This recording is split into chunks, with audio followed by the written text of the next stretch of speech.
श्री गणेशाय नमः। श्री गुरुवे नमः। श्री गिरिजादेव्ये नमः। नमः पूर्वेभ्यः पूर्वजेभ्यः ऋषिभ्यश्च।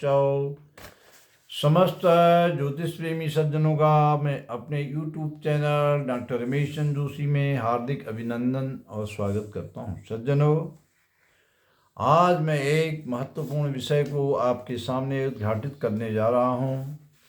जिस विषय को हमने अपने श्री तारा प्रसाद दिव्य पंचांग, ये आपके सम्मुख है श्री तारा प्रसाद दिव्य पंचांग संवत 2082 में भी दिया हुआ है। ये इसका विशेषांक का ही विषय है।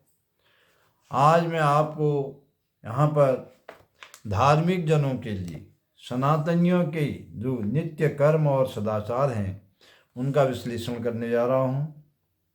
इसमें पहला बिंदु है हमारा, जिससे हमारा दिन प्रारंभ होता है, वह है प्रातः जागरण। सज्जनों, प्रातः जागरण कब करना चाहिए? प्रातः जागरण सूर्योदय से 4 घड़ी पहले अर्थात 1 घंटा 36 मिनट पहले अवश्य ही कर लेना चाहिए। और जन सामान्य को इस ब्रह्म मुहूर्त में निद्रा का त्याग करके अवश्य जाग जाना चाहिए। और जो वैदिक विप्रजन हैं, कर्मकांडी विद्वान हैं, ज्योतिषी हैं, कथावाचक हैं, पंचांगकार हैं, उनके लिए प्रातः जागरण का नियम है 6 घड़ी पहले सूर्योदय से,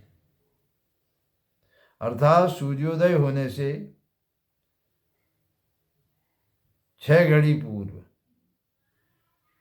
अर्थात 2 घंटा 24 मिनट पहले जागने का शास्त्रों में विधान है। शास्त्र कह रहे हैं कि वैदिक विप्रजन कम से कम 6 घड़ी पूर्व जाग जाएं। ये हमारे शास्त्रों में जो स्मृति रत्नावली आदि ग्रंथ हैं उनमें बताया गया है। और ब्रह्म मुहूर्त में सोना, चाहे वह किसी भी धर्म से संबंध क्यों न रखता हो, विशेष करके सनातन धर्मियों के लिए मैं निवेदन करना चाहूँगा कि ब्रह्म मुहूर्त में सोना सर्वथा निषिद्ध है। कभी नहीं सोना चाहिए ब्रह्म मुहूर्त में। और ब्रह्म मुहूर्त की जो निद्रा है, ये समस्त पुण्यों का क्षय करने वाली है और स्वास्थ्य के लिए बहुत ही हानिकारक है। ऐसा स्मृति रत्नावली और आनिक कर्म सूत्रावली में कहा गया है। दूसरा, जब हम प्रातः जागरण करते हैं तो उसके बाद हमें क्या करना चाहिए? करावलोकन करना चाहिए। अपने हाथ के हथेलियों का अवलोकन करना चाहिए। उसके लिए मंत्र भी है, कराग्रे वसते लक्ष्मी, कर मध्य सरस्वती, कर मूले स्थितो ब्रह्मा, प्रभाते कर दर्शनम। ऐसा मंत्र भी है। जिनको मंत्र नहीं भी आता है तो अपना करावलोकन करके भगवान का स्मरण करें। और भगवत स्मरण करते हुए ऋषि, महाभागवत और जो सप्तपुरियाँ हैं, अयोध्या, मथुरा, माया, काशी, क्रांची, अवंतिका, पुरी, द्वारावती, गया, सप्तता, मोक्षदायका, सप्तपुरियों का, सप्त कन्याओं का, सप्त चिरजीवियों का स्मरण करते हुए, और ये जो हमारी नासिका के छिद्र हैं, इस छिद्र में दाईं सांस चल रही हो तो दाएं हाथ से पृथ्वी का स्पर्श करते हुए दाएं पैर को आगे रखते हुए चलना चाहिए। और बाईं सांस चल रही हो तो बाएं हाथ से पृथ्वी का स्पर्श करते हुए पृथ्वी माता को प्रणाम करते हुए चलना चाहिए। श्वास गति वाले पैर को ही आगे रख करके पृथ्वी पर पदार्पण करना चाहिए। और उसके बाद हमें क्या करना चाहिए? ऊषापान करना चाहिए। ऊषापान, शौच और स्नान।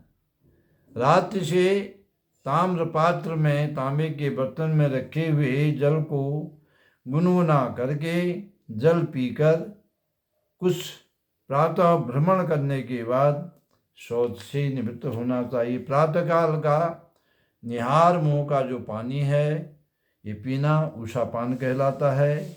ये आयुर्वेद की दृष्टि से, स्वास्थ्य की दृष्टि से बहुत ही उत्तम है। ये प्रातः जलपान इसलिए अवश्य करना चाहिए और फिर शौच से निवृत्त होना चाहिए। आजकल शौच से निवृत्त होने के लिए, शौच से निवृत्त होने के बाद स्वच्छता के लिए पहले पूर्व समय में हमारे ऋषि महर्षि वैदिक जन, हमारे पूर्वज लोग हमारे देखते देखते ही हाथ पैरों को स्वच्छ करने के लिए, पवित्र करने के लिए मिट्टी का प्रयोग करते थे। लेकिन आजकल जो शौचालय हैं वे फ्लैश के शौचालय हैं, उनमें मिट्टी का प्रयोग संभव नहीं है।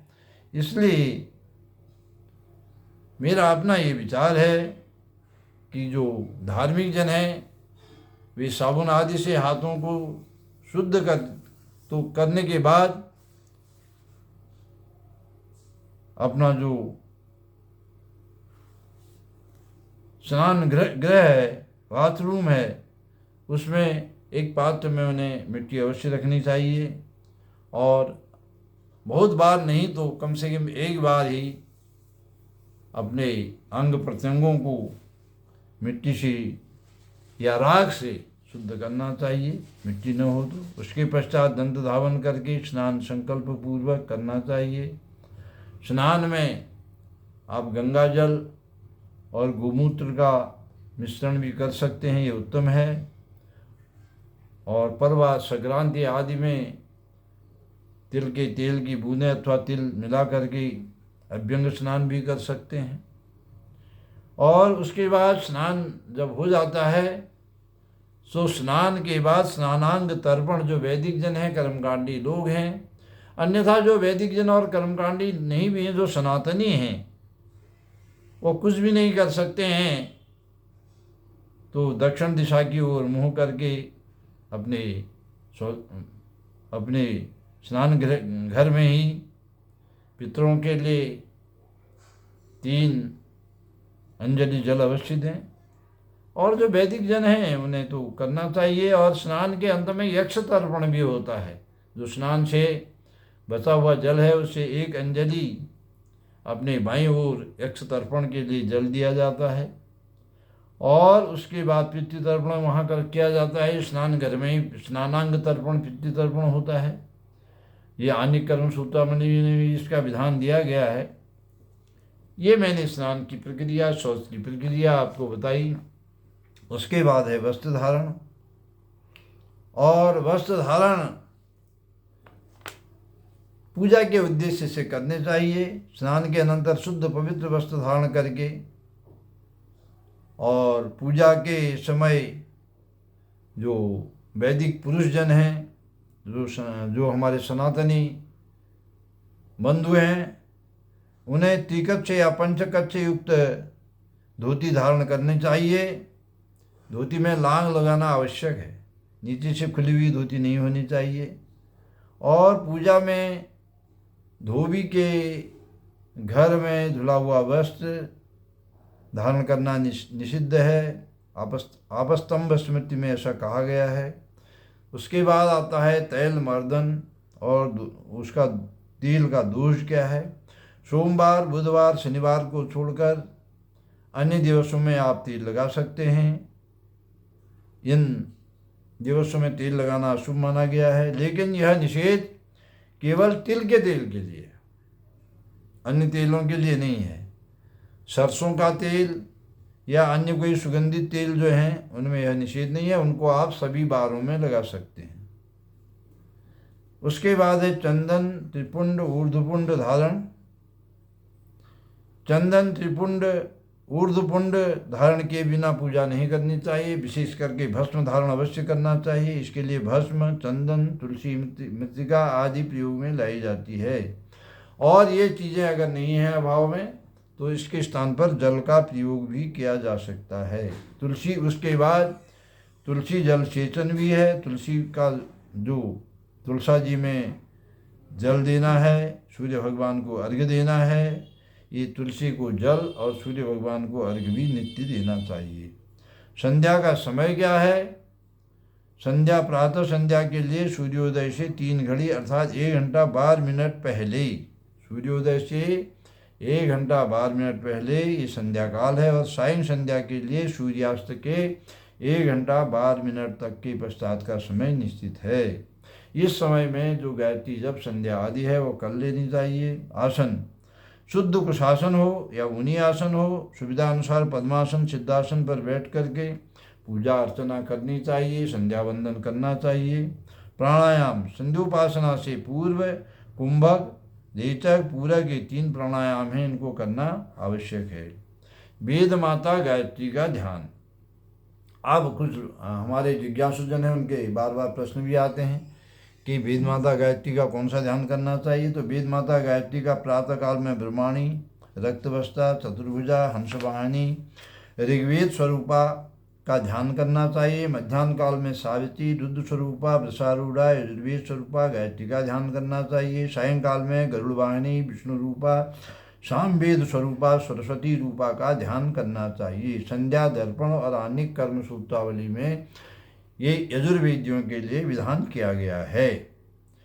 और संध्या के मुख्य अंग हैं त्रिपुंड धारण, त्रिपुंड, ऊर्ध्वपुंड, भस्म धारण, आचमन, आदान प्रक्षेप, अवभृत, अगमर्षण, उपस्पर्श, सूर्यार्घ्यदान, सूर्योपस्थान, गायत्री आवाहन, गायत्री ध्यान, सूर्य प्राणायाम, संध्या विसर्जन, देव विप्र नमस्कार, यज्ञ पुरुष नमस्कार, गायत्री तर्पण, गायत्री जप, अर्पण आदि संध्या के मुख्य अंग हैं। संध्या के इन अंगों का भी संध्या करते समय अनुपालन आवश्यक है। जप में कौन सी माला लेनी चाहिए, गुमुखी, कुशा आदि का प्रयोग कैसे करना चाहिए। कामना भेद से शास्त्रों में अनेक प्रकार की माला का उल्लेख है, लेकिन जप के लिए साधक को विशेष करके रुद्राक्ष और तुलसी माला का ही साधक प्रयोग करते हैं। सभी प्रकार की मालाएं उत्तम हैं, कोई कम नहीं है, लेकिन तुलसी की माला से किया गया जो जप है ये अक्षय फल देने वाला है, अति प्रशस्त है। ऐसा अनेक कर्म सूत्रावली के पृष्ठ 59 में लिखा गया है। इसी प्रकार संकल्पादि में भी कुशा की पवित्री कुशा का प्रयोग करना आवश्यक है। संध्या कार्य से निवृत्त होकर विधिवत तर्पण करना चाहिए। संध्या के समान तर्पण भी नित्य कर्म है, ऐसा हमारे शास्त्रों में बताया गया है। इस प्रकार सज्जनों, आज मैंने आपको नित्य कर्म और सदाचार के बारे में यहाँ पर विस्तृत जानकारी दी। अब आगे आने वाले इस संबंध में आपके कोई प्रश्न होंगे तो उनका उत्तर भी मैं आपको अवश्य दूंगा आने वाले वीडियो में। इसी आपकी मंगलमय कामना के साथ और आप अपने सदाचार में प्रवृत्त हों, इस कामना के साथ मैं अपनी वाणी को यहीं पर विराम देता हूँ। गिरिजा माता की जय। हरिओम तत्सत।